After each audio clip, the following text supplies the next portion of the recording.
Sir जी बिस्मिल्लाहिर्रहमानिर्रहीम। बच्चों अब हम आज का लेक्चर स्टार्ट करते हैं। कल मैंने बताया था आपको कि जो सर ये बुक हमारे का पास आपने कहा था सर, वो बुक काइंडली सेंड कर दें। वो कौन सी बुक? जो सर हमने अब पढ़ रहे हैं ना सर, ये जहाँ से हम पढ़ रहे हैं चैप्टर, इसकी कोई जी ये रेफरेंस बुक बुक मैंने शेयर कर दी हुई है, ये मैंने शेयर कर दी हुई है। ये बीडी कुल्टी की बुक से मैं पढ़ा रहा हूँ और ये बुक तो मैंने पहले ही शेयर कर दी हुई है सबके साथ। ठीक है सर। जी ये बीडी कुल्टी की बुक है जो एलिमेंट्स ऑफ एक्सरे डिफ्रैक्शन, उसका चैप्टर नंबर 3 है और ये बुक मैं ऑलरेडी शेयर कर चुका हूँ। आज जो मैं आपको पाउडर डिफ्रैक्शन मेथड पढ़ाने जा रहा हूँ वो जो है वो क्रिस्टलोग्राफी की जो बुक्स है ना, जो स्टेडमैन की बुक आप मिड से पहले फॉलो करते रहे हैं, ये टॉपिक मैंने उसमें से लिया है। तो वो बुक आप सबके पास मौजूद है फोटोकॉपी की फॉर्म में। तो आप जो आज वाला टॉपिक है ना, इसको आप वहां से पढ़ेंगे, ठीक है। तो पाउडर डिफ्रैक्शन मेथड्स जो है ना, ये 3 तरह से हम इसको डिजाइन कर सकते हैं। लॉवे मेथड मैंने बताया था आपको, एक रोटेटिंग क्रिस्टल मेथड है और एक पाउडर डिफ्रैक्शन मेथड है। तो आज हम पाउडर डिफ्रैक्शन मेथड जो है ना, इसको स्टडी करने जा रहे हैं। और ये जो पाउडर डिफ्रैक्शन मेथड है, इसमें सबसे जो इम्पोर्टेंट बात है वो ये है कि आज हम जो मेथड पढ़ने जा रहे हैं ये एक पुराना मेथड है। पुराने से मुराद ये है कि जो पहले ज़माने में हमारे पास डिफ्रैक्टोमीटर होते थे, उसमें हम ये तरीका इस्तेमाल करते थे जो अभी मैं आपको पढ़ाने जा रहा हूँ। बच्चों ये मैसेज करके आप जो चैट बॉक्स में अपना रोल नंबर लिखते हैं, ये क्यों लिखते हैं? मैंने आपसे पहले भी कहा है कि यहाँ पर आपको अटेंडेंस लगाने की ज़रूरत नहीं है। मेरा जो जूम आईडी है उसके अंदर आपकी रिकॉर्डिंग, आपकी जो अटेंडेंस है ना, वो ऑटोमेटिकली रिकॉर्ड हो रही है और मेरे पास तमाम स्टूडेंट्स का डेटा मौजूद होता है। मुझे ये भी पता होता है कि कौन सा स्टूडेंट जो है ना, उसने कब ज्वाइन किया और कब वो यहाँ से निकल जाएगा और वो कितनी देर के लिए क्लास में रहा है। तो वो सारा डेटा इसमें मौजूद है, इसलिए आपको यहाँ पे अटेंडेंस लगाने की ज़रूरत नहीं है। तो पाउडर डिफ्रैक्शन मेथड कैसे काम करता है, इसकी ज्योमेट्री कैसी होती है और इससे मिलने वाले पैटर्न को हम एनालाइज कैसे करते हैं, ये चीज़ें हम आज पढ़ने जा रहे हैं। बहुत इंपॉर्टेंट लेक्चर है, इसको आपने बड़ी तवज्जो से और बड़े गौर से सुनना है और इसमें आपने मेरा साथ भी देना है। कुछ बातें मैं आपसे पूछूंगा ताकि मुझे पता चले कि आप लोग साथ साथ चीज़ों को समझ रहे हैं। ये बच्चों आपके पास आपके सामने एक 2D लैटिस है और ये हम मिड से पहले इसको काफ़ी अच्छे तरीके से स्टडी कर चुके हैं कि जिसके अंदर हमने 2D के अंदर प्लेन्स को रीड करना और इसको आइडेंटिफाई करना सीखा था। अब आप में से कोई जीनियस बच्चा जो है ना, वो अपना माइक ऑन करे और कुछ मैं बातें आपसे पूछूंगा तो वो आपने बतानी है, लेकिन ये है कि 1-2 से ज़्यादा बच्चे अपना माइक ऑन ना करें, यहाँ पे शोर ना पड़ जाए। तो ये मैं यहाँ पे लाइन एक लगा रहा हूँ, तो आपने मुझे बताना है कि ये कौन सा प्लेन है। आप इस प्लेन को कैसे रीड करेंगे?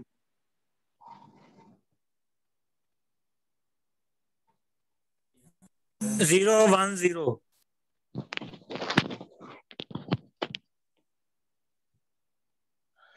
जी बच्चों ये कौन से प्लेन है? 0-1-0 प्लेन है ये। 1-0-0 1-0-0 सर 1-0-0 0-1-0 सर 1-0-0 सर 0-1-0 सर 0-1-0। बच्चों ये 1-0-0 प्लेन है।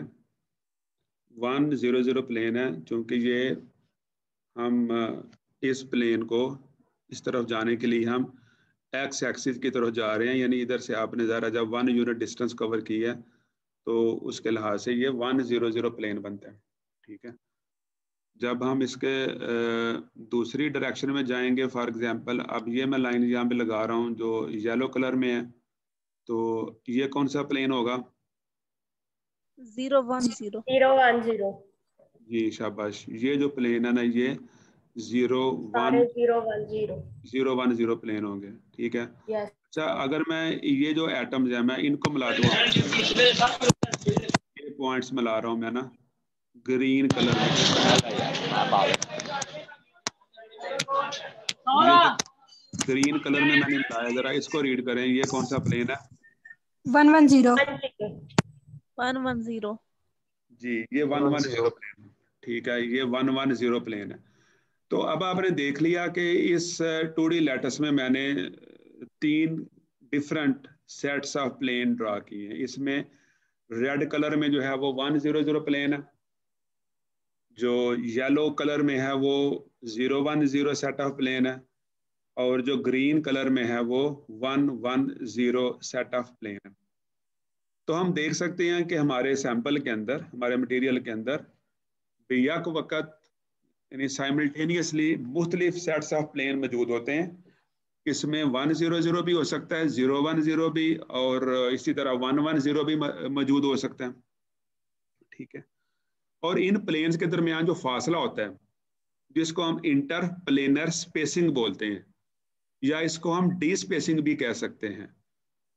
तो जब हम डी स्पेसिंग की बात करेंगे, यानी प्लेन्स के दरमियानी फासले की बात करेंगे, तो उसको हम शो करते हैं डी के साथ, D100। अब देखें यहाँ पे ये लिखा हुआ है D100, यानी ये जो प्लेन है इनका जो दरमियानी फासला है ना, इसको हम शो करेंगे D100 के साथ, ठीक है। इसी तरह ये जो प्लेन है यहाँ पे जो येलो कलर में हमने शो किए हुए, अगर हमने इनके दरमियान स्पेसिंग को शो करना है, इनके दरमियानी फासले को शो करना है, तो इसको हम शो करेंगे D010 के साथ। इसी तरह देखें यहाँ पे जो ग्रीन कलर में प्लेन्स हैं, ये प्लेन हमने रीड किए हैं एज 110 प्लेन, तो जो इनके दरमियान स्पेसिंग होगी उसको हम लिखेंगे D110। तो बच्चों ये जो डी स्पेसिंग है ना प्लेन्स के दरमियान, डिफरेंट सेट्स ऑफ प्लेन हमारे मटेरियल में मौजूद होते हैं, तो हमने इनके दरमियान डी स्पेसिंग फाइंड करनी होती है। यानी हमारा जो डिफ्रैक्टोमीटर है ना, जो हमें डेटा देगा, हम उस डेटा को इस्तेमाल करते हुए डी स्पेसिंग फाइंड करेंगे, और फिर डी स्पेसिंग से हम गैस करते हैं कि ये प्लेन कौन से होंगे, ठीक है।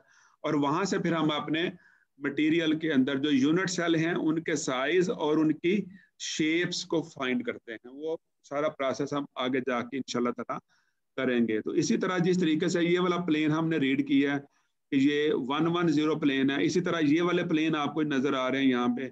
ये प्लेन क्या है, ये देखें यहाँ पे लिखा हुआ है, ये वाले प्लेन है 120 सेट ऑफ प्लेन है। ये 120 कैसे आया, ये आप पहले पढ़ चुके हैं, मतलब जो क्रिस्टलोग्राफी की बुक में हमने बड़ी डिटेल से पढ़ा हुआ है कि यहाँ से यहाँ तक आने के लिए अलोंग एक्स एक्सिस हम 1 जो स्पेसिंग है वो क्रॉस करते हैं, तो यहाँ पे 1 आ जाएगा, और वाई एक्सिस के क्रॉस हम यहाँ पे 1 और 2 स्पेसिस क्रॉस करते हैं, तो इसलिए यहाँ पे 2 आ जाएगा। तो ये 120 सेट ऑफ प्लेन है। इसी मेथड के अकॉर्डिंगली ये वाला जो सेट ऑफ प्लेन है ये है -130 सेट ऑफ प्लेन। इसी तरह ये जो सेट ऑफ प्लेन है ना, ये है -230 सेट ऑफ प्लेन। तो ये बताने का मकसद ये है कि हमारे मटेरियल के अंदर बेयक वक़्त यानी साइमल्टेनियसली बहुत सारे सेट्स ऑफ प्लेन मौजूद हो सकते हैं। हमने उनके दरमियान जो स्पेसिंग है ना, जिसको हम मुतलका प्लेन्स की डिस्पेसिंग बोलेंगे, वो वैल्यूज हमें डिफ्रैक्टोमीटर देगा, और इस डेटा को एनालाइज करते हुए हम मटेरियल के स्ट्रक्चर तक पहुंचेंगे।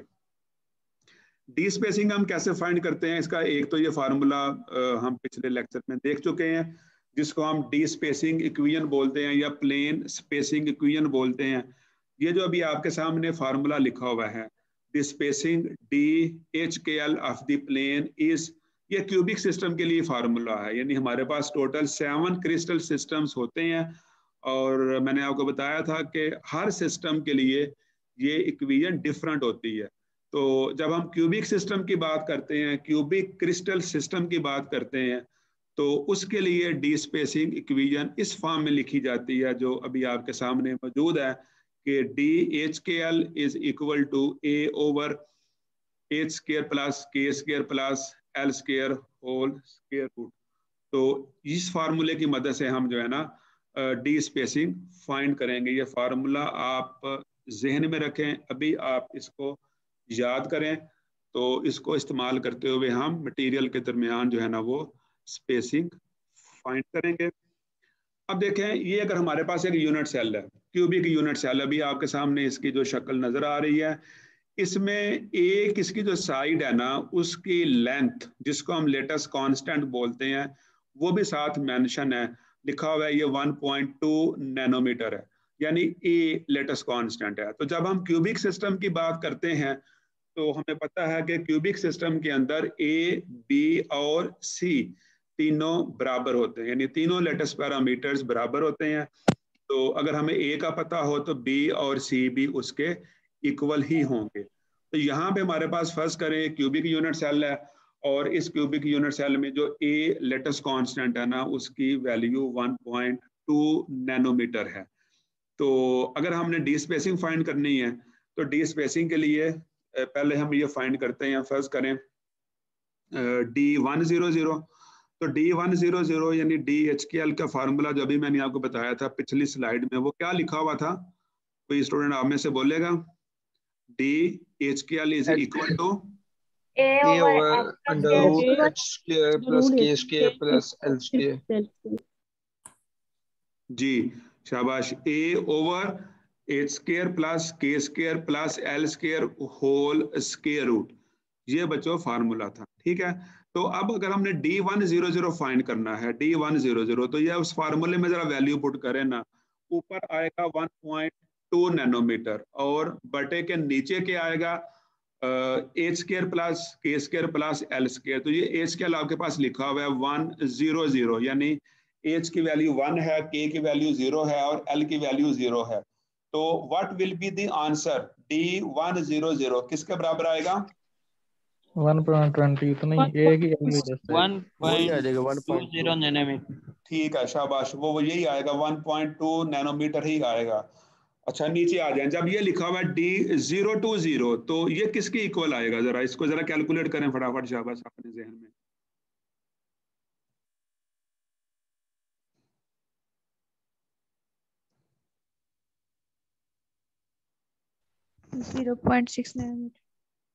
जी शाबाश, 0.6 आएगा। ये 0.6 कैसे आया कि ज़ाहिर है नीचे जो ना आपने 2 स्क्वायर लिखना है, तो 2 स्क्वायर 4 हो गया, तो दोबारा उसका स्क्वायर रूट लिया तो वो 2 आ गया। तो इसका मतलब है कि 1.2/2, तो ये 0.6 ही आएगा। यानी जब आप फाइंड करेंगे ना D020 तो ये आएगा 0.6 नैनोमीटर। अच्छा नेक्स्ट डी स्पेसिंग पे आ जाएं, आपसे कहा गया कि आप D221 फाइंड करें, तो यहाँ पे क्या आएगा?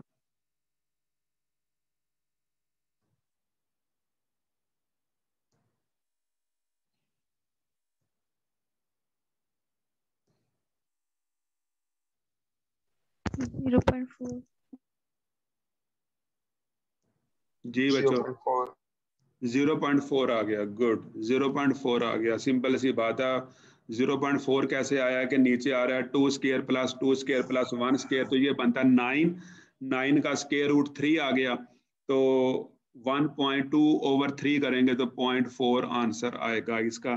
तो बच्चों इस तरीके से आप बाकी जो डी स्पेसिंग है ना वो भी फाइंड कर सकते हैं। It's very very simple. तो अब बच्चों मैं आपको जो पाउडर डिफ्रैक्शन मेथड में हम कैमरा यूज़ करते थे ना, मैं आपको उसकी डायग्राम दिखा रहा हूँ। ये ओरिजिनल डायग्राम है, हमारे सेंटर में ये कैमरा मौजूद है, ये डिफ्रैक्टोमीटर मौजूद है। ठीक है, अगर कभी लैब में आपको जाने का मौका मिला, अगर कोविड ने इजाज़त दी, तो ये कैमरा हम आपको दिखाएंगे। इस कैमरे का नाम है डिबाई शरर कैमरा। ज़ाहिर डिबाई एक साइंटिस्ट का नाम है, शरर भी साइंटिस्ट का नाम है, तो इन दोनों ने मिलकर इसकी ज्योमेट्री और डिज़ाइन और सारा कुछ तैयार किया था। तो उन्हीं के नाम पे इस कैमरे को याद किया जाता है, डिबाई शरर कैमरा। ठीक है, और पूरा जो मेथड का नाम है वो एक्सरे पाउडर डिफ्रैक्शन मेथड या एक्सरे पाउडर कैमरा इसको बोलते हैं। इसमें क्या होता है बच्चों? इसमें ये होता है कि हम लेते हैं एक फोटोग्राफिक फिल्म। ठीक है, फोटोग्राफिक फिल्म यानी ये उसी किस्म की फिल्म होती है जो आप लोग पहले ज़माने में, आप लोग बचपन में जो कैमरे यूज़ करते थे कि बाज़ार से आप एक फ्यूजी कलर की या कोडैक की फिल्म लेके आते थे और उसको आप कैमरे में डाल के तो तस्वीरें खींचते थे और बाद में आप उसको डेवलप करके तो तस्वीरों को देखते थे। तो उसी किस्म की जो फिल्म है ना एक, वो इस कैमरे के अंदर डाली जाती थी डार्क रूम में जाके। जाहिर है कि आप उस फिल्म को लाइट में एक्सपोज नहीं कर सकते हैं, तो डार्क रूम के अंदर आप उस फिल्म को रील से निकाल कर इस ये जो सरकमफ्रेंस है ना इस चैम्बर का, इसके अंदर यहाँ पे आप उस फिल्म को इंसर्ट कर देते थे। तो ये जो आपको सर्कुलर फ्रेम नजर आ रहा है ना, इसकी जो टोटल लेंथ है, यानी इसका जो सरकमफ्रेंस है, अगर आप इस सर्कल को देखें तो इस सर्कल का जो सरकमफ्रेंस है ना, ये है टोटल 180 मिलीमीटर, यानी 180 मिलीमीटर या 18 सेंटीमीटर। ठीक है, तो 18 सेंटीमीटर या 180 मिलीमीटर लंबी जो फिल्म है ना, वो आप इस चैम्बर के अंदर, इस सर्कुलर फ्रेम के अंदर जो ना वो इंसर्ट कर देते थे।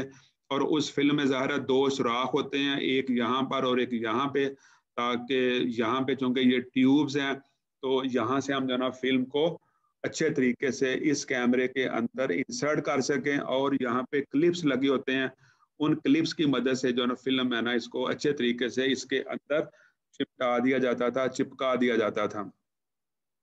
उसके बाद क्या होता था कि आपका जो सैंपल है ना, जो पाउडर सैंपल है, यानी अच्छे तरीके से पाउडर को ग्राइंड करके एक छोटी सी ग्लास की ट्यूब बनी होती थी, जिसको आप कैपिलरी ट्यूब कह लें, शीशे की, उस ट्यूब के अंदर पाउडर सैंपल को फिल करके, तो यहाँ पे जो आपको ये सुराख नजर आ रहा है ना, यहाँ पे उसको इंसर्ट कर दिया जाता था। और जो एक्सरे बीम है वो यहाँ से, यानी इस ट्यूब से, इस रास्ते से कैमरे में दाखिल होती थी। यहाँ पे हमारा सैंपल मौजूद था। अब एक्सरेज की जो इंटरेक्शन है वो इस हमारे सैंपल के साथ होगी, और यहाँ पे इस पार्ट में डिफ्रैक्शन का फिनोमेना होता है। और डिफरेंट डायरेक्शन में, यानी इस डायरेक्शन में, इस डायरेक्शन में, इस डायरेक्शन में, यानी डिफरेंट डायरेक्शन में, जिस जिस डायरेक्शन में डिफ्रैक्शन होगी उस डायरेक्शन में जो एक्स रेज है ना वो बिखर जाती हैं, और वो फोटोग्राफिक फिल्म के ऊपर एक पैटर्न बनाती थी। वो पैटर्न किस किस्म का बनता है अभी हम उसको देखते हैं थोड़ी देर में। तो यहाँ से एक्स रेज एंटर होंगी, सैंपल के साथ इंटरेक्शन करेंगी, और जो बाकी जो रेज है ना जो इंटरेक्शन नहीं करेंगी, जो सीधी पास कर जाएंगी, वो हम यहाँ से इस ट्यूब के जरिए कैप्चर कर लेते हैं। यहाँ पे आगे जो ना एक स्टॉपर लगा होता था जो कि एक्स रेज को कैमरे से बाहर आने से रोकता है। तो ये तो बच्चों इसकी ज्योमेट्री है कैमरे की। इस डायग्राम में भी आपको उसी कैमरे की जो स्कीमेटिक है ना वो नजर आ रही है। इसके डिफरेंट पार्ट्स को समझने के लिए ये स्कीमेटिक हमें हेल्प करेगी। ये आपको यहाँ पे जो ना सर्कुलर फ्रेम के अंदर एक जो लाइन नजर आ रही है ना, ये आपकी फोटोग्राफिक फिल्म है, जिसको हमने इस कैमरे के जो सर्कुलर, ये जो बैरूनी जो अंदरूनी दीवार है ना, इसके साथ इन पिन्स की मदद से प्रेस किया हुआ है, या क्लिप्स की मदद से हमने इसको वाल के साथ जो ना वो प्रेस किया हुआ है। और ये एक्सरे बीम है जो इस ट्यूब के रास्ते कैमरे में एंटर होती है। यहाँ पे हमने ये देखो कैपिलरी है, कैपिलरी कैरिंग फाइन क्रिस्टल्स। ये एक ग्लास की कैपिलरी ट्यूब है जिसके अंदर पाउडर सैंपल को फिल किया होता है, और इस एक्सरेज की इंटरेक्शन होगी इन पाउडर सैंपल्स के साथ। डिफरेंट डायरेक्शंस में ये बिखर जाएंगी। जिस जिस डायरेक्शन में ब्रैग्स लॉ सेटिस्फाई होगा तो उस डायरेक्शन में एक्स रेज स्कैटर कर जाएंगी, जिनको हम डिफ्रैक्टेड एक्सरे बीम बोलते हैं। और जो अनरिएक्टेड एक्स रेज हैं जो ट्रांसमिट कर जाएंगी सैंपल में से, वो यहाँ से सीधी पास करेंगी, और आगे जो ना ये लेड ग्लास का एक स्टॉपर होगा जो कि एक्स रेज को कैमरे से बाहर आने से रोकेगा। तो ये बच्चों उसकी डायग्राम है जो कि हमें कैमरे के इंटरनल स्ट्रक्चर को और पूरी इसकी ज्योमेट्री को समझने में हेल्प करती है। तो ये जो डायग्राम है, ये पूरा जो भी मैं आपको लेक्चर पढ़ा रहा हूँ आज वाला, ये मैंने बता दिया आपको कि जो क्रिस्टलोग्राफी की बुक है बाय रोनाल्ड स्टेडमैन, जो हमने मिड से पहले फॉलो की थी लेट्सिस को, प्लेन्स को, डायरेक्शंस को समझने के लिए ये वाला टॉपिक भी उसी बुक से है, तो आप इसको वहाँ से अच्छे तरीके से समझ सकते हैं, रीड कर सकते हैं।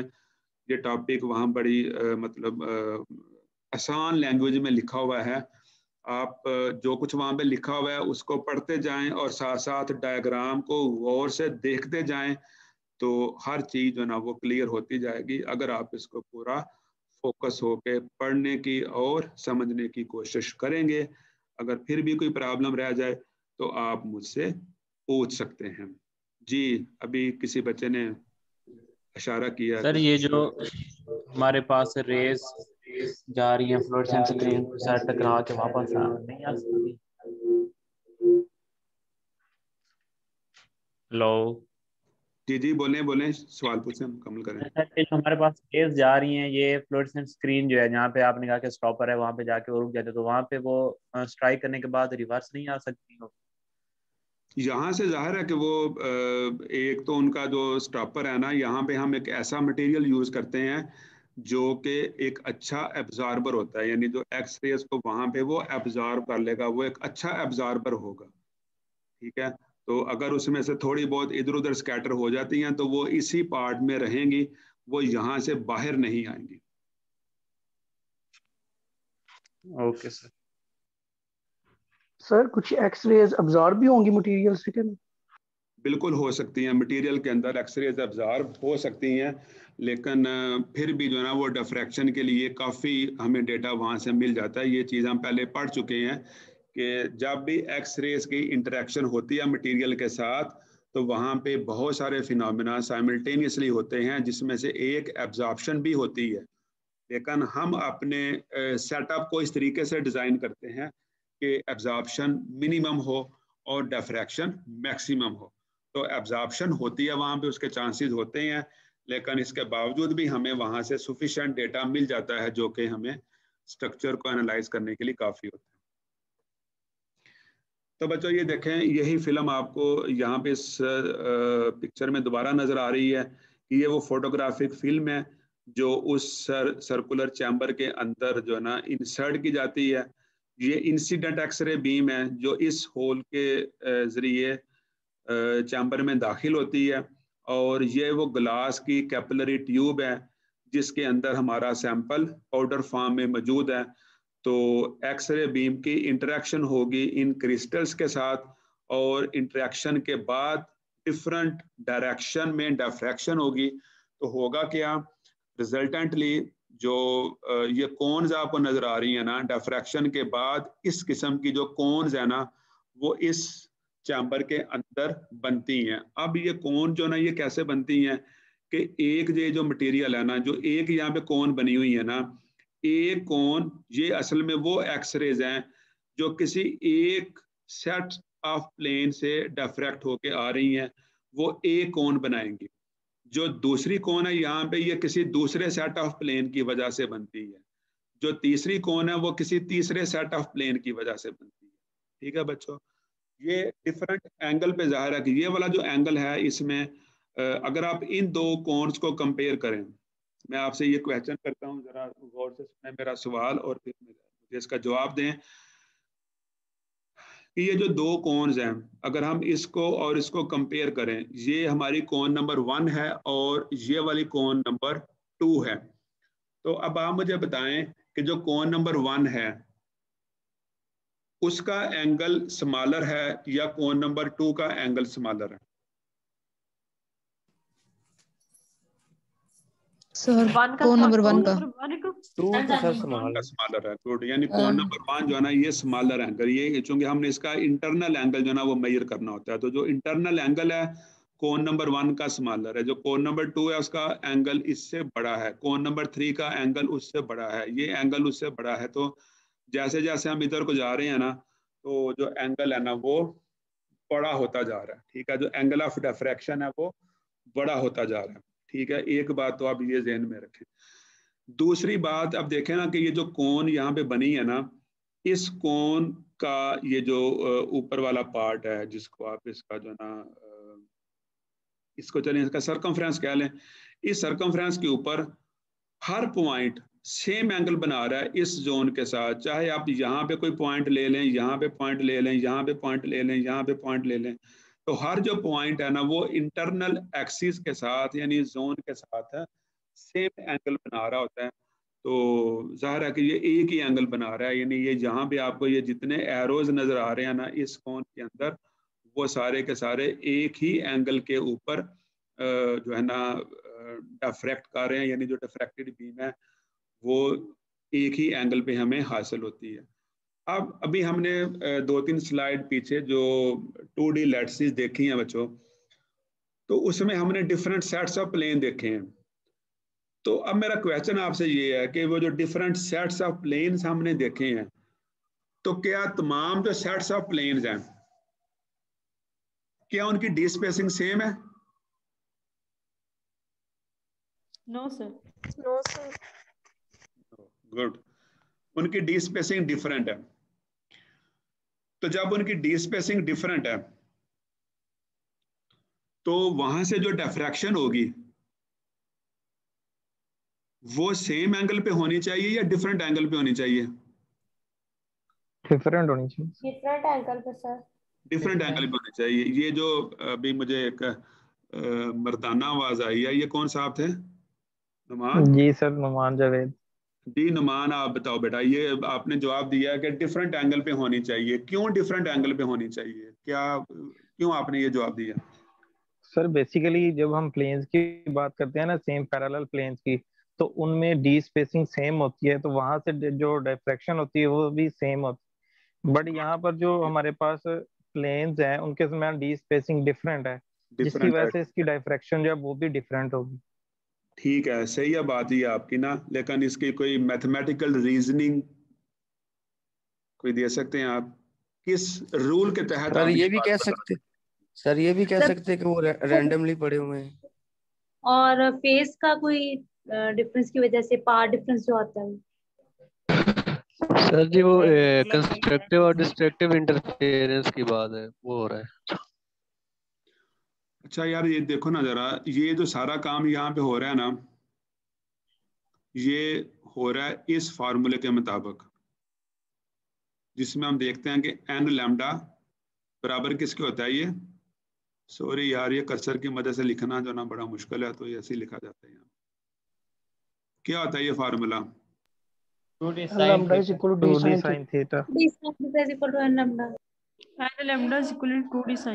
2d sin theta is equal to n lambda। ठीक है ना, ये फार्मूला है आपके पास ना, जिस फार्मूले के मुताबिक जो ना ये सारा काम हो रहा होता है।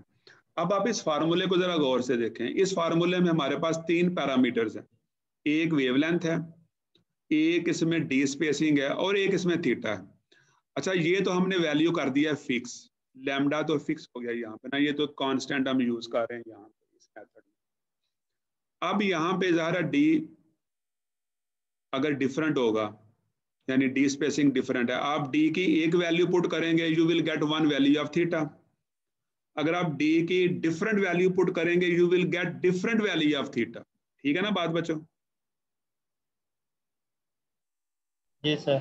जी सर। ठीक है। अच्छा आप देखें कि अगर डी की वैल्यू कम हो रही हो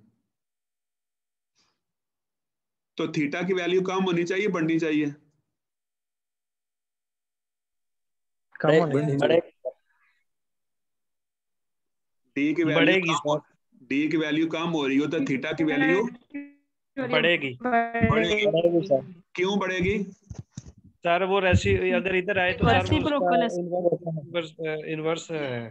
गुड, रेसिप्रोकल। ठीक है, यानी ये दोनों पैरामीटर आपस में रेसिप्रोकल हैं, डी और थीटा यहाँ पे रेसिप्रोकल हैं। इसलिए अगर डी की वैल्यू कम होगी तो थीटा की वैल्यू बढ़ेगी। इसलिए देखें यही लॉजिक अब आपने यहाँ पे अप्लाई करनी है कि जब हम इधर जाते हैं तो एंगल की वैल्यू बढ़ रही है, ये वाला एंगल कम है, ये एंगल उससे बड़ा है, ये एंगल उससे बड़ा है।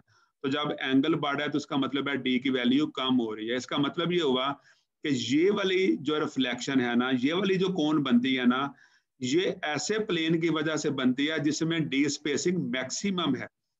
यानी मैक्सिमम डी स्पेसिंग वाला जो प्लेन है ना, वो ये कोण बनाएगा, वो इस एंगल पे डिफ्रैक्शन करेगा जो एंगल मिनिमम होगा, क्योंकि यहाँ पे डी स्पेसिंग मैक्सिमम है। जो दूसरी कोण है यहाँ पे एंगल बढ़ गया, इसका मतलब है ये डी स्पेसिंग कम होगी। ठीक है बच्चों, ये डी स्पेसिंग उससे कम होगी, ये डी स्पेसिंग उससे कम होगी, यानी जब आप इस तरफ मूव कर रहे हैं तो डी स्पेसिंग कम होती जाएगी क्योंकि एंगल ऑफ डिफ्रैक्शन बढ़ता जा रहा है।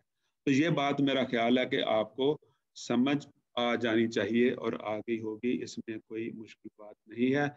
अक्सर बच्चों को तो समझ आ गई है जिन्होंने मेरे साथ पार्टिसिपेट किया है, तो मेरा ख्याल है कि जो बच्चे खामोश रहे हैं ना उनको भी समझ आ गई होगी। अब आप इस शक्ल को जरा दोबारा गौर से देखें और गौर से देख के मुझे बताएं कि चलें आप अगर इनको देख लें, जरा गौर से देख लें, इस डी स्पेसिंग को देख लें। ये हमारे पास डी स्पेसिंग है D100 और ये वाली डी स्पेसिंग है D110।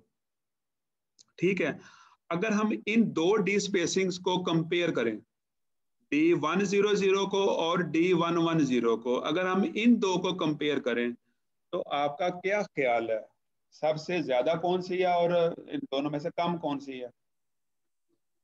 100 ज्यादा, वैसे दोनों सेम है सर। और नहीं यार, सेम कैसे हो सकती हैं, कैसी बात कर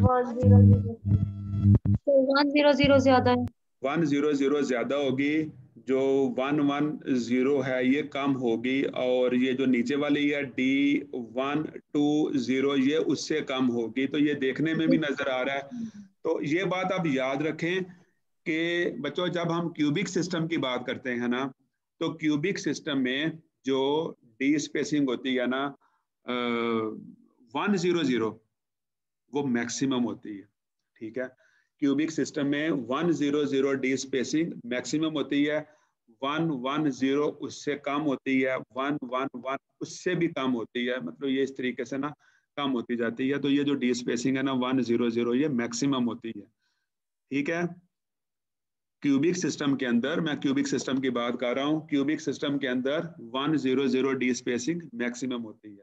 अच्छा बच्चों, मैं ये कह रहा हूँ कि 100 मैक्सिमम होती है, तो what about 010 in cubic system? वो भी मैक्सिमम होगी सर, वो भी इसके इक्वल होगी। ठीक है, वो भी इसके इक्वल ही होगी ना। 001 भी मैक्सिमम होगी, बिल्कुल, और 001 भी इसके इक्वल ही होगी। इसका मतलब ये हुआ कि जब हम क्यूबिक सिस्टम की बात करते हैं तो क्यूबिक सिस्टम के अंदर 100, 010 और 001 तीनों सेम होती हैं, तीनों बराबर होती हैं, और तीनों ये कह लेंगे ये मैक्सिमम होती हैं। इसलिए बच्चों जब हम क्यूबिक सिस्टम की बात करेंगे ना, ये बात हमेशा के लिए आप जहन में रखें कि हम जब भी क्यूबिक सिस्टम की बात करेंगे, तो जब हम 100 डी स्पेसिंग की बात करेंगे तो आपने समझना है कि ये सिर्फ हम D100 की बात नहीं कर रहे, बल्कि इसमें 010 और 001 भी शामिल हैं, क्योंकि वो भी डी स्पेसिंग इसके इक्वली होती है। लिहाजा जो कंट्रीब्यूशन होगी ना डिफ्रैक्शन में 100, 010 और 001 वो एक ही डायरेक्शन में होती है, यानी उसके लिए हमें सिर्फ एक ही पीक मिलती है। क्यूबिक सिस्टम के अंदर आपको 100 के लिए अलग से, 010 के लिए अलग से और 001 के लिए अलग से पीक नहीं मिलती है, आपको एक ही एंगल पर डिफ्रैक्शन मिलती है। उसकी वजह यह है कि ये तमाम डी स्पेसिंग जो है ये बराबर होती हैं। अभी मैंने आपके सामने ब्रैग लॉ लिखा था, तो जब डी स्पेसिंग सेम है, जाहिर है 100 के लिए, 010 के लिए और 001 के लिए जब डी स्पेसिंग सेम है तो एंगल भी सेम आएगा, यानी सेम एंगल पे डिफ्रैक्शन होगी, एंगल ऑफ डिफ्रैक्शन सेम होगा। ठीक है बच्चों, तो अब ये सारी बात करने के बाद, सारी बहस करने के बाद, अब आप मुझे ये बताएं जरा, इस फिगर को गौर से देख के ये जो कोन्स बनी है, ये जो पहली कोन बनी है, अगर फर्ज करें कि हमारा जो सैंपल हमने यहाँ पे रखा था ना, हम फर्ज कर लेते हैं कि ये सैंपल एक क्यूबिक सिस्टम था, यानी क्यूबिक इसका जो ना वो था, जो स्ट्रक्चर है ना वो क्यूबिक था। ठीक है, तो क्यूबिक स्ट्रक्चर के लिए जो पहली कोन यहाँ पे बनेगी वो किस प्लेन की वजह से बनेगी?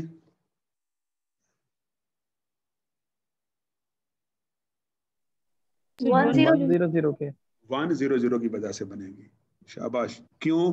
क्योंकि यहाँ पे इसके लिए डी स्पेसिंग मैक्सिमम होती है, तो जब डी स्पेसिंग मैक्सिमम होगी एंगल ऑफ डिफ्रैक्शन मिनिमम होगा, तो एंगल ऑफ डिफ्रैक्शन इस इस कोण के लिए मिनिमम है।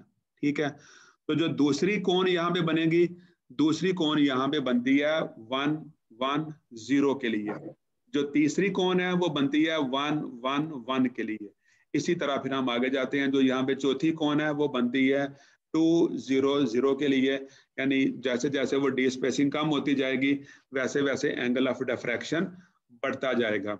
तो यहाँ पे देखें ना, यहाँ पे अगर हमें ये 6 कोन्स मिली है ना, 1 2 3 4 5 और 6, अगर हमें यहाँ पे 6 कोन्स मिली हैं तो 6 कोन्स मिलने का मतलब ये है कि हमारे सैंपल के अंदर 6 डिफरेंट किस्म की डी स्पेसिंग मौजूद थी, 6 डिफरेंट किस्म के प्लेन्स मौजूद थे, या यूं कह लें कि 6 डिफरेंट किस्मों के सेट्स ऑफ प्लेन मौजूद थे।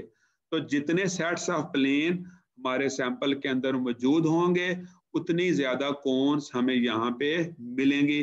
अगर जो सेट्स ऑफ प्लेन्स हैं, जो डिफरेंट सेट्स ऑफ प्लेन्स हैं, अगर वो कम है तो कम कोन्स मिलेंगी, और अगर सेट्स ऑफ प्लेन ज्यादा हैं तो हमें ज्यादा कोन्स मिलेंगी।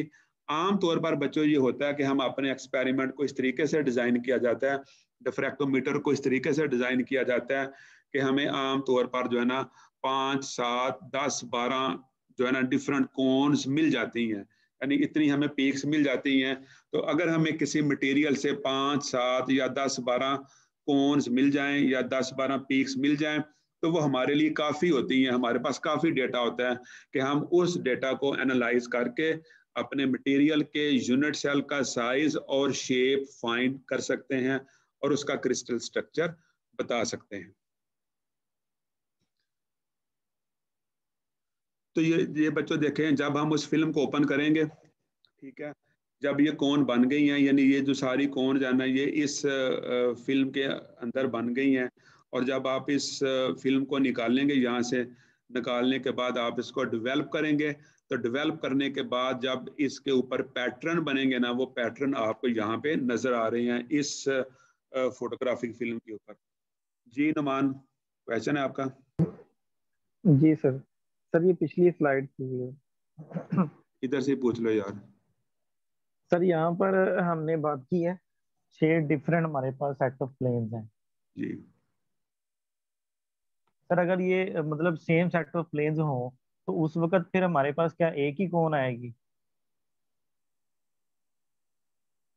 सेम सेट ऑफ प्लेन से क्या मुराद है आपका? सेम सेट ऑफ प्लेन से मुराद है कि सब में डी स्पेसिंग जो है वो एक जैसी हो। जाहिर है, बिल्कुल। तो अगर उस वक्त एक कौन है? बिल्कुल, अगर डी स्पेसिंग एक ही होगी, फर्ज करें आपके सैंपल के अंदर, आपके मटेरियल के अंदर डी स्पेसिंग अगर एक ही है, कोई और डी स्पेसिंग अवेलेबल ही नहीं है, तो एक ही कौन आएगी। जी सर, ठीक। प्लेन ही एक होगा जब अगर उसकी वो डी स्पेसिंग सेम होगी तो। जी, जब हम इस फिल्म को ओपन करते हैं ना, और उसको हम जो ना एक फ्लैट सरफेस के ऊपर यानी टेबल के ऊपर इस तरीके से फैला देंगे, स्प्रेड कर देंगे ना, तो उसके ऊपर जो पैटर्न आपको नजर आएंगे ना डेवलपिंग के बाद, वो इस किस्म के पैटर्न होंगे। और इसमें जो आपका ये जो लेफ्ट साइड है ना, लेफ्ट साइड पे जो होल आपको नजर आ रहा है जो फिल्म के अंदर पहले से मौजूद होता है, इसको आप नाम देते हो एंट्रेंस होल का, चूंकि यहाँ से एक्स रेज एंटर हुई थी, और ये आपका एग्जिट होल है जहाँ से जो एक्स रेज है ना वो एग्जिट होती हैं। मतलब ये देखें फिल्म के अंदर जो होल मौजूद है, एक ये वाला, इसको हम एंट्रेंस होल कहते हैं, जहाँ से जो एक्स रेज है वो एंटर होती हैं, और ये इसका एग्जिट होल होता है। ठीक है, ये देखो ना कि ये वाली जो कोन बनती है ना, जो लोएस्ट एंगल पे बनती है, जो कम डिफ्रैक्शन एंगल पे बनती है, तो जो लोएस्ट एंगल पे कोन बनती है वो जरा आप इस शक्ल को गौर से देखें और विजुलाइज करें कि वो किस होल के पास बनती है। वो एग्जिट होल के पास बनती है या एंट्रेंस होल के पास बनती है? एग्जिट के पास। एग्जिट होल के पास, बिल्कुल। तो ये पहली जो कोन यहाँ पे बनी है ना एग्जिट होल के पास, ये वो वाली कोन है जो कि स्मॉलर एंगल पे बनी है, यानी मैक्सिमम डी स्पेसिंग की वजह से बनी है।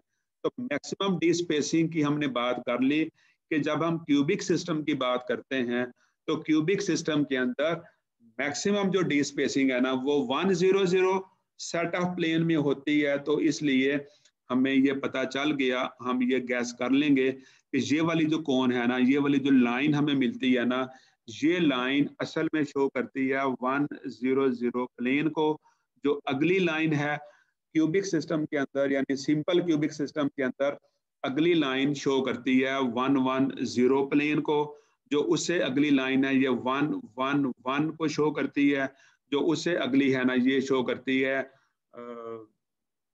200 सेट ऑफ प्लेन को। यानी यहाँ पर जो है ना, जो एच के एल की वैल्यूज होती है ना, जो पॉसिबल वैल्यूज है ना, H square plus K square plus L square की पॉसिबल वैल्यूज होती हैं 1 2 3 4। ये मैं यहाँ पे इनको लिखता हूँ जरा। यानी सिंपल क्यूबिक सिस्टम के लिए H square plus K square, ये बच्चों समझें स्क्वायर लिखा हुआ है, plus L square equal to, इसकी जो पॉसिबल वैल्यूज है ना वो होती है 1 2 3 4 5 6 8 9 लिखा गया, 9 10 11 एंड सो ऑन। चलें आगे चलते। अब देखें बच्चों, जब मैंने ये लिखा हुआ है यहाँ पे कि H square plus K square plus L square की जो पॉसिबल वैल्यूज है ना वो 1 2 3 4 5 6 8 9 10 11 होती हैं। तो 1 का क्या मतलब है? जब मैं कहता हूँ कि H square plus K square plus L square 1 है, तो इसका पता क्या मतलब है? इसका मतलब है कि एच की वैल्यू 1 है, के की वैल्यू 0 है, एल की वैल्यू 0 है। तो उसका मतलब है कि जो पहली लाइन है ना ये 100, यहाँ पे आप जस्ट लिख देंगे 100। ये पीक, ये लाइन 100 को शो करती है। जब मैं कहता हूँ कि H square plus K square plus L square is equal to 2, तो इसका क्या मतलब है? 110। शाबाश। जब मैं कहता हूँ H square plus K square plus L square is equal to 3, इसका क्या मतलब है? यानी एच स्क्वायर की वैल्यू होगी 1 1 और 1। जब मैं कहता हूँ कि H square plus K square plus L square is equal to 4, तो इसका क्या मतलब? 200। बिल्कुल, यहाँ पे आप 2 लिख लेंगे, यहाँ पे 0, यहाँ पे 0। और ये बात याद रखें जो मैं पहले भी कह चुका हूँ कि 200 को हम 020 भी कह सकते हैं, इसको हम 002 भी कह सकते हैं, क्योंकि क्यूबिक सिस्टम के अंदर ये सेम होते हैं। इसी तरह जब हमने यहाँ पे 100 की बात की है तो आप इसको 010 भी कह सकते हैं, आप इसको 001 भी कह सकते हैं। लेकिन रवायत ये है कि हम इस ग्रुप को हमेशा 100 लिखेंगे और 010 और 001 को हम इसमें बिल्ट इन समझेंगे कि वो वैल्यू इसमें इंक्लूडेड है। ठीक है। इसी तरह जब हम कहेंगे कि A square plus K square plus L square is equal to 5 है, तो इसका क्या मतलब होगा? 210। ठीक है बच्चों। इसी तरीके से आगे देखें, जरा 6 को भी देख लें। क्या लिखेंगे इसके लिए? 211। 211। गुड, 211 आ जाएगी। अगली जो पीक आएगी वो 211 आएगी। इसका मतलब ये होगा कि जो पहली पीक है ये 100 110 111, ठीक है, 200 210 और 211। ठीक है। अब यहाँ पे 7 मिसिंग है, तो जहर आपके ज़हन में ये क्वेश्चन आया होगा कि यहाँ पे 7 मिसिंग है। 7 क्यों मिस करते हैं? हमने 6 के बाद हमने 8 लिख दिया, 7 यहाँ पे लिखा ही नहीं है। तो क्यों 7 नहीं लिखा? शाबाश, कोई जीनियस बच्चा जवाब दे इसका।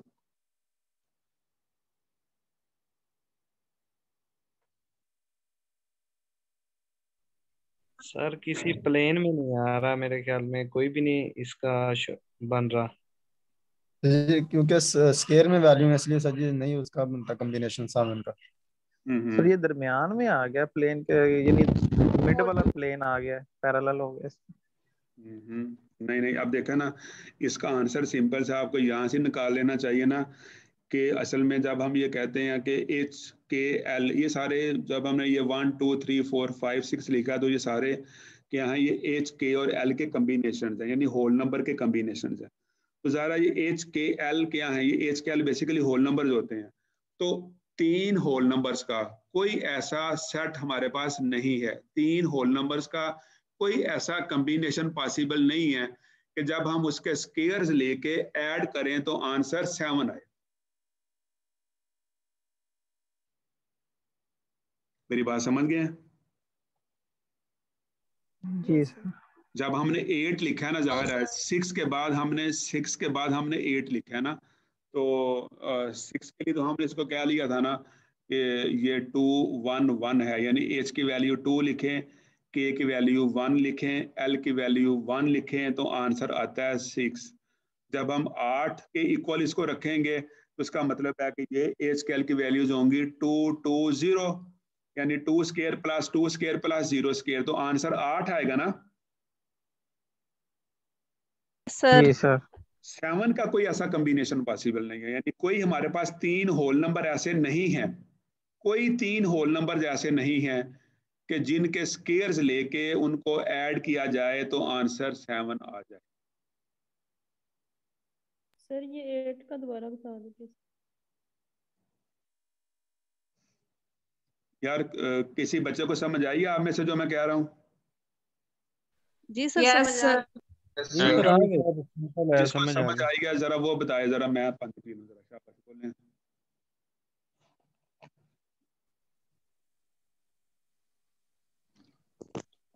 होल नंबर में सर कोई ऐसा कॉम्बिनेशन नहीं है सर। एक्चुअली जो H square plus K square plus L square है, ये जितने भी 1 2 3 4 5 6 8 9 10 वैल्यूज हैं, ये H square plus K square plus L square का कॉम्बिनेशन है, उसका रिजल्टेंट है।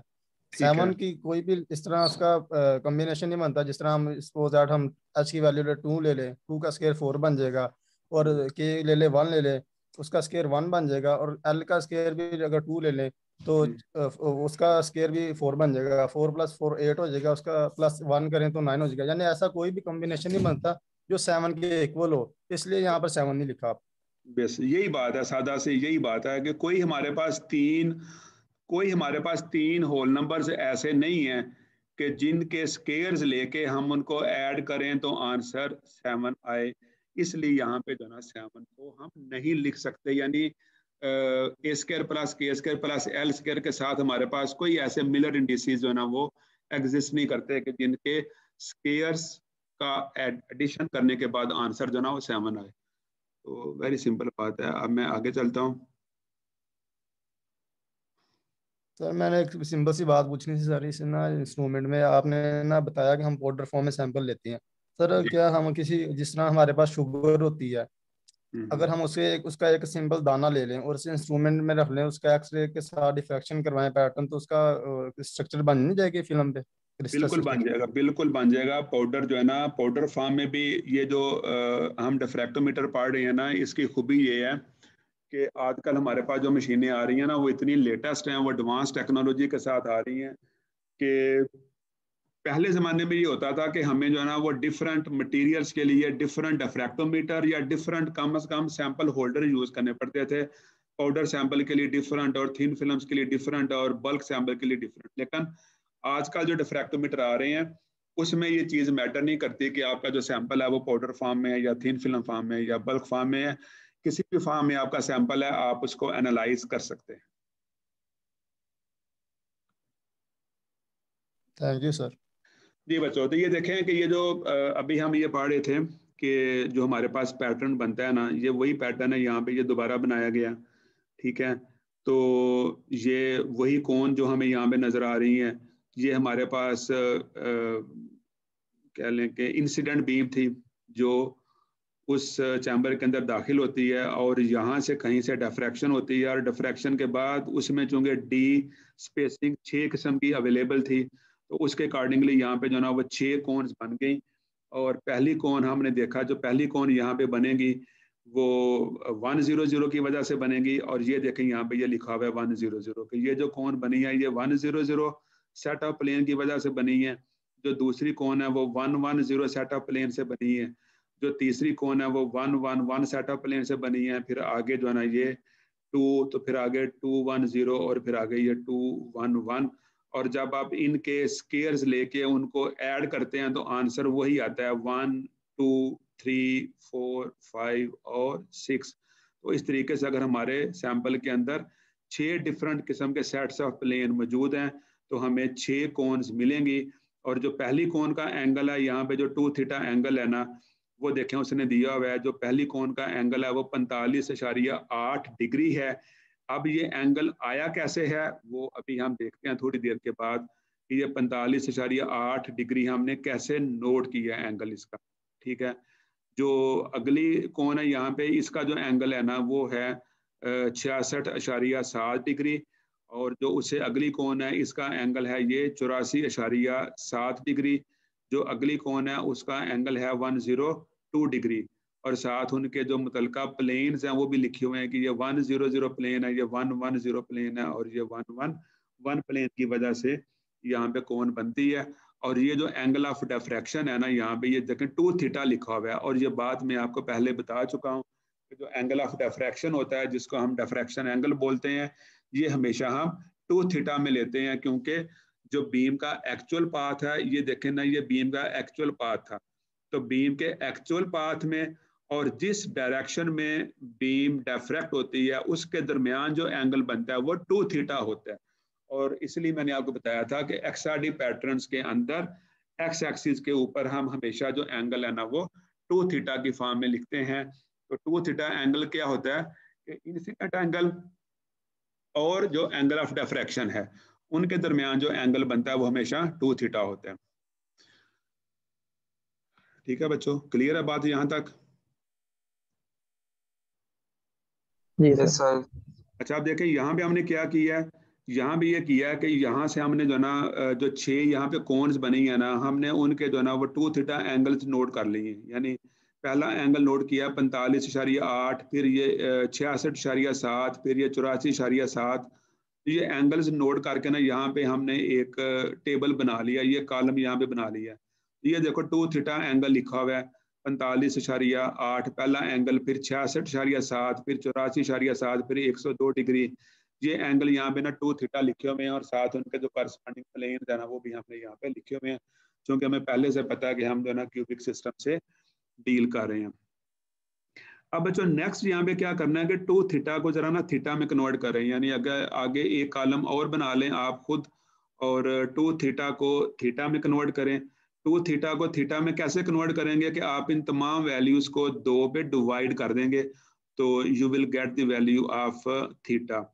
और ये इक्वेशन जो आपके सामने लिखी है ना, ये ब्रैग्स लॉ ही है, जिसमें आपको देखें ये D = λ/2 sin थीटा, यानी n λ = 2D sin थीटा। ये वही इक्वेशन है, उसको थोड़ा सा वो रीशेप करके लिखा हुआ है। तो जब हमने D स्पेसिंग फाइंड करनी है, यानी DHKL फाइंड करनी है फॉर एग्जांपल फर्स्ट प्लेन, यानी जो 100 प्लेन है, उसके लिए आपने D स्पेसिंग फाइंड करनी है, तो फार्मूला ब्रैग लॉ यूज करेंगे, λ/2 sin थीटा। लैम्डा का हमें पता है, जो हम यहाँ पे यूज कर रहे हैं, जो कांस्टेंट वेवलेंथ हम यहाँ पे यूज कर रहे हैं ना, वो 0.294 नैनोमीटर है। ठीक है, ये देखें यहाँ पे लिखी भी हुई थी कि जो हम इंसिडेंट बीम यूज कर रहे हैं ना, उसकी जो वेवलेंथ है ना वो 0.229 नैनोमीटर है। ठीक है, तो यहाँ पे हम लैम्डा की वैल्यू ये यूज करेंगे 0.299 सर, 0.299 नैनोमीटर क्या पीछे थी सर, जो वेवलेंथ यूज कर रहे हैं ना उसकी वैल्यू तो जरा, हाँ 2 to 9 है ना, ठीक है 2 to 9 लिखी हुई है ना, ये 0.229 0.229 नैनोमीटर जो वेवलेंथ की वैल्यू है ना, वो हमने यहाँ पे यूज करनी है। ठीक है, और ओवर आ रहा है ये 2 sin थीटा, तो जाहिर है कि sin थीटा यहाँ पे ये वैल्यू 2 थीटा की है, इसको पहले थीटा में कन्वर्ट करें, उसका साइन लें और 2 से मल्टीप्लाई करें, तो लैम्डा से डिवाइड करें, तो you will get this answer. हमारे पास जो पहली D स्पेसिंग आएगी ना, यानी DHKL, यानी ये आ गई है बेसिकली D100, यानी जो 100 सेट्स ऑफ प्लेन है ना, उनमें जो D स्पेसिंग आएगी वो 0.294 नैनोमीटर होगी। इसी तरह नेक्स्ट प्लेन के लिए यानी 110 के लिए आप जो 2 थीटा की वैल्यू है 66.7 डिग्री, इसको पहले थीटा में कन्वर्ट करें और इसको फार्मूले में यूज करें, तो you will get D110, this will become as 0.208 nanometre. इसी तरह बच्चों जो अगले प्लेन्स है ना, उनके लिए भी आपने थीटा की वैल्यू इसी फार्मूले में पुट करके तो D स्पेसिंग आप उन प्लेन्स के लिए भी फाइंड कर सकते हैं, और इस D स्पेसिंग को फिर आपने यूज करना है इस अगली इक्वेशन में जो हमारे पास प्लेन स्पेसिंग इक्वेशन है क्यूबिक सिस्टम के लिए, ये पहले भी इसको देख चुके हैं। ए लेटेस्ट कांस्टेंट फाइंड करने के लिए ये हमारे पास इक्वेशन है A is equal to D into H square plus K square plus L square square root. तो इसमें आप डी की वैल्यू पुट करें जो यहाँ से निकाली है, और साथ ये एच स्केल की वैल्यूज पुट करें। 1 0 0 प्लेन के लिए एच की वैल्यू 1 है, के की 0, एल की 0। जब आप इसको सॉल्व करेंगे you will get the value of lattice constant A 0.294 nanometer A की वैल्यू आ जाएगी। इसी तरह नेक्स्ट प्लेन के लिए आपने जो डी की वैल्यू फाइंड की थी, डी स्पेसिंग फाइंड की थी, उसको यहाँ पे यूज करें और साथ एच स्केल की वैल्यू यूज करें 1 1 0 के लिए, यानी एच की वैल्यू 1, के की 1 और एल की 0। इसको सॉल्व करेंगे you will get this answer. और इन तमाम केसेस में आप देखेंगे कि you will gate almost same value of lattice constant. पहले केस में आई है ये 0.294, दूसरे केस में आई है 0.295 नैनोमीटर, और तीसरे केस में आई है 0.294 नैनोमीटर। तो ये ऑलमोस्ट सेम वैल्यू तमाम प्लेन्स के लिए आएगी। तीसरे डिजिट पे जाके वैल्यू में थोड़ा बहुत फर्क पड़ेगा। तो जब आप एंड पे जाके इन तमाम वैल्यूज का एवरेज लेंगे तो that average will give you actual value of the lattice constant A. तो यहाँ तक फिर आप जो है ना, जो लेटेस्ट कांस्टेंट है ना ए, वो फाइंड करने में कामयाब हो जाएंगे। तो जब आपने ए फाइंड कर लिया तो इसका मतलब यह है कि आपने बी भी फाइंड कर लिया और सी भी फाइंड कर लिया, चूंकि क्यूबिक सिस्टम के अंदर ए, बी और सी बराबर होते हैं। तो यहाँ से हमें पता चल गया कि इस यूनिट सेल की डायमेंशंस क्या हैं, यानी उसके लेटेस्ट कांस्टेंट की वैल्यू क्या है। तो जब आपने ए फाइंड कर लिया तो अगर हमें कहा जाए कि इस यूनिट सेल का वॉल्यूम भी बताएं साथ, तो क्यूबिक का वॉल्यूम क्या होता है? Simple formula A is equal v is equal to A cube, यानी आप इसका क्यूब ले लें तो 3 दफा आप इसको मल्टीप्लाई करें, you will get the value of volume. ठीक है बच्चों, तो इस तरीके से हम जो ना यूनिट सेल का वॉल्यूम भी फाइंड कर सकते हैं। ये बच्चों देखें, ये अभी तक तो हमने जो एग्जाम्पल सॉल्व की है ना, उसमें तो हमने देखा था कि हमारे पास वहाँ पे ना सिर्फ 6 वो आई थी, मतलब 6 प्लेन मौजूद थे, 6 डिफरेंट सेट्स ऑफ प्लेन मौजूद थे। तो हमें वहाँ पे 6 लाइंस मिली थी। एक्चुअली हमारे पास बाज़ दफ़ा लाइंस बहुत ज़्यादा आती हैं, यानी हमारे पास सैम्पल में बहुत ज़्यादा जो सेट्स ऑफ प्लेन है ना वो अवेलेबल होते हैं। तो जितने ज़्यादा सेट्स ऑफ प्लेन अवेलेबल होंगे उतनी ज़्यादा लाइंस आपको जो है ना फोटोग्राफिक फिल्म के ऊपर मिलती हैं। लेकिन क्यूबिक सिस्टम के लिए हमें पता होता है कि हम एक ख़ास तरतीब से चलते हैं कि जो पहली लाइन है यहाँ पे वो हमें मिलती है 1 0 0 प्लेन से।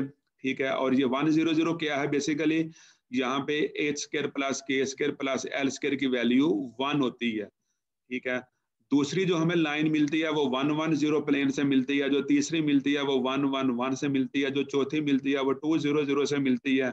और ये देखें यहाँ पे उसी तरतीब के साथ उसने लिखा हुआ है कि जो सिंपल क्यूबिक के लिए जो पॉसिबल कम्बिनेशन है ना, उसके लिए ये वैल्यूज लिखी हुई हैं कि 1 2 3 4 5 6। ठीक है बच्चों, और उसके बाद 7 देखें यहाँ पे एब्सेंट है, और 7 के बाद अगली वैल्यू यहाँ पे आ रही है वो 8 है, फिर 9 है, फिर 10 11 12 13 14 और 15 फिर यहाँ पे एब्सेंट होगी। और 15 के एब्सेंट होने की वजह भी वही है जो कि 7 के एब्सेंट होने की वजह है कि जिस तरह हमारे पास कोई से 3 होल नंबर्स का कम्बिनेशन ऐसा नहीं है कि जिनके स्केयर्स लेके हम उनको ऐड करें तो आंसर 7 आए, इसी तरह हमारे पास कोई 3 होल नंबर्स का सेट ऐसा मौजूद नहीं है कि जिनको हम जिनके स्केयर्स लेके उनको ऐड करें तो आंसर 15 आए। कोई ऐसा कम्बिनेशन पॉसिबल नहीं है। बाकी सारे जो कम्बिनेशन है ना वो मौजूद हैं, इस तरह उसने यहाँ पे लिखे हुए हैं। और यहाँ पे हमने देख लिया कि 8 के लिए तो हमारे पास आती है वैल्यू 2 2 0। 9 के लिए हमारे पास 2 पॉसिबिलिटीज बनती हैं। 9 के लिए आप इसको 3 0 0 भी कह सकते हैं और 2 2 1 भी कह सकते हैं, क्योंकि 2 2 1 का जो आंसर है ना वो भी 9 आता है और 3 0 0 का आंसर भी 9 आता है। इसी तरह बच्चों आगे देखें, ये लिखा हुआ है 10। तो 10 के लिए फिर क्या होगा एच स्केल की वैल्यू? शाबाश, आप बताएं जरा। 310 310 होगी, शाबाश। और 11 के लिए 311 12 के लिए 311 12 के लिए 312 तुक्के ना लगाएं, ज़हन इस्तेमाल करें।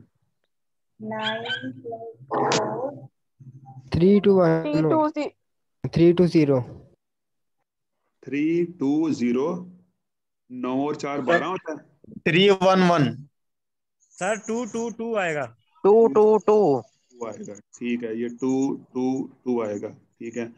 आगे 13 के लिए क्या होगा? वो 320 होगा, ठीक है। और 14 के लिए क्या होगा? 321 बिल्कुल। और आगे जा रहा है 16 के लिए 400 हो जाएगा, ठीक है बच्चों। अच्छा, इसमें देखें ना, इस पैटर्न को आइडेंटिफाई करने के लिए जो है ना, पैटर्न को आइडेंटिफाई करने के लिए क्या होता है कि यहाँ पे ना आपको ये नजर आता है कि जो पहली यहाँ पे जो 6 पीक्स है ना, जो पहली 6 लाइंस आपको मिलती है ना, उनमें जो स्पेसिंग है ना वो ऑलमोस्ट जो है ना वो एक जैसी होती है, यानी मामूली सा फर्क होता है, और जो स्पेसिंग है ना वो ऑलमोस्ट सेम होती है। तो 6 लाइन के बाद आपको थोड़ा सा गैप नजर आता है यहाँ पे।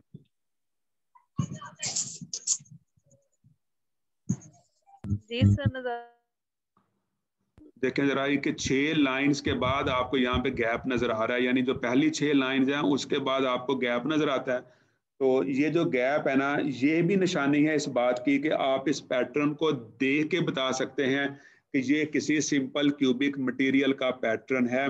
जब आपको पहली 6 लाइंस काउंट कर लें और पहली 6 लाइंस के बाद आपको जो गैप है वो थोड़ा सा ज्यादा नजर आए, तो उस गैप को देखकर आप बता सकते हैं कि ये किसी सिंपल क्यूबिक मटेरियल का पैटर्न है, ठीक है बच्चों। और उसके बाद फिर देखें आगे जो है ना वो लाइंस में जो है ना तकरीबन एक जैसे फासले होते हैं, और 14 के बाद ये 15 है, तो 14 और 15 के दरमियान जो है ना, देखें 14 और 16 के दरमियान फिर आपको एक लंबा गैप नजर आ रहा है। तो ये जो लंबा गैप है ना, जब आप ये 14 तक काउंट कर लें और आगे फिर आपको गैप नजर आए, तो ये भी इस बात की निशानी है कि ये एक सिंपल क्यूबिक मटेरियल का पैटर्न है, ठीक है। तो बच्चों हायर एंगल्स के ऊपर जो है ना, हायर एंगल डिफ्रैक्शन के ऊपर आपको क्या होता है, क्या नजर आ रहा है कि यहाँ पे जो एक पीक है ना वो देखें 2-2 पीक्स में स्प्लिट हो गई है, यानी लोअर एंगल के ऊपर आपको एक एक लाइन मिलती है, आपको शार्प लाइंस मिलती हैं, लेकिन जब एंगल ऑफ डिफ्रैक्शन काफी ज्यादा हो गया तो हायर एंगल के ऊपर जाके हमें एक लाइन की बजाय 2-2 लाइंस मिलना शुरू हो गई हैं। तो 2 लाइंस बनने की वजह क्या है?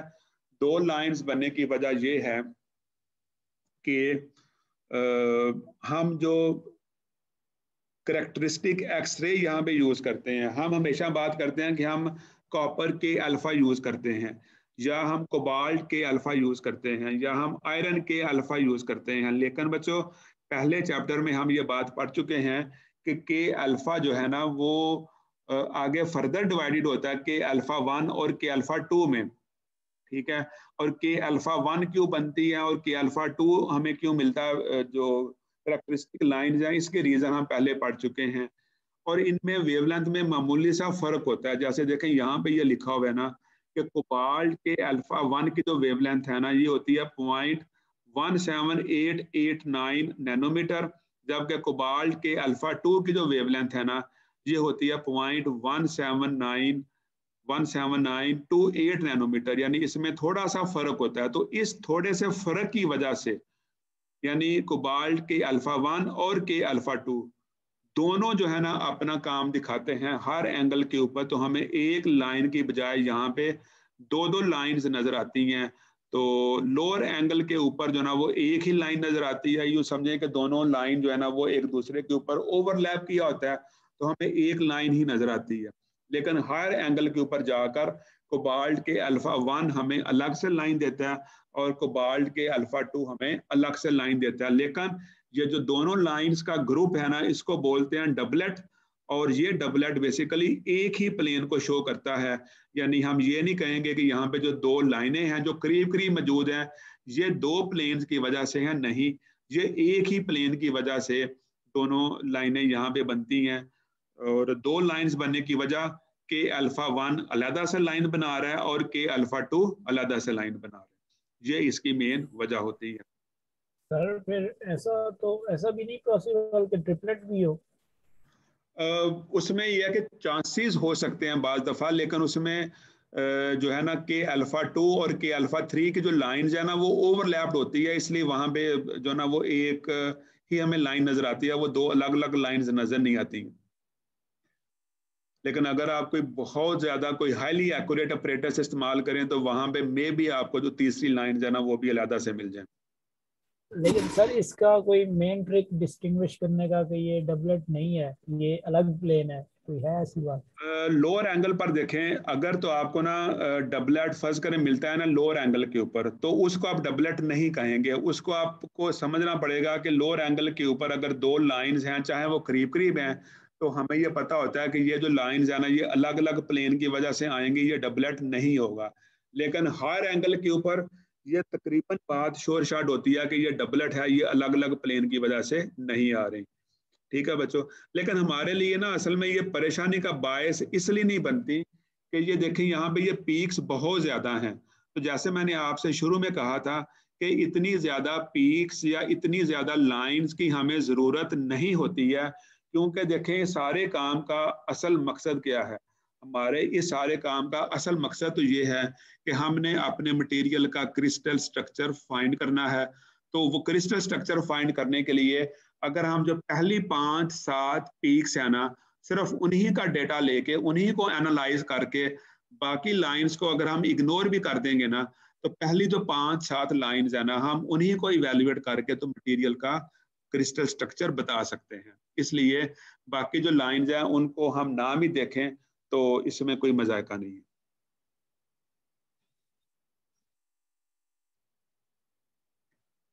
जी बच्चों, इसके साथ ही मैं आज का जो लेक्चर है वो ख़त्म करता हूँ।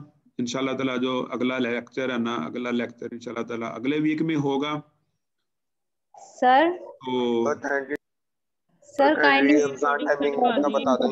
स्टार्ट से ये ना मिस हो गया था, जहाँ पे अब कॉन्स वगैरह बनाना है, तो इसकी रिकॉर्डिंग आप आज ही सेंड कर दीजिएगा। जी बिल्कुल, मैं आज इंशाल्लाह ताला आपको इसकी रिकॉर्डिंग जो है ना वो सेंड कर दूंगा। तो जज़ाकल्लाह। सर एक क्वेश्चन है,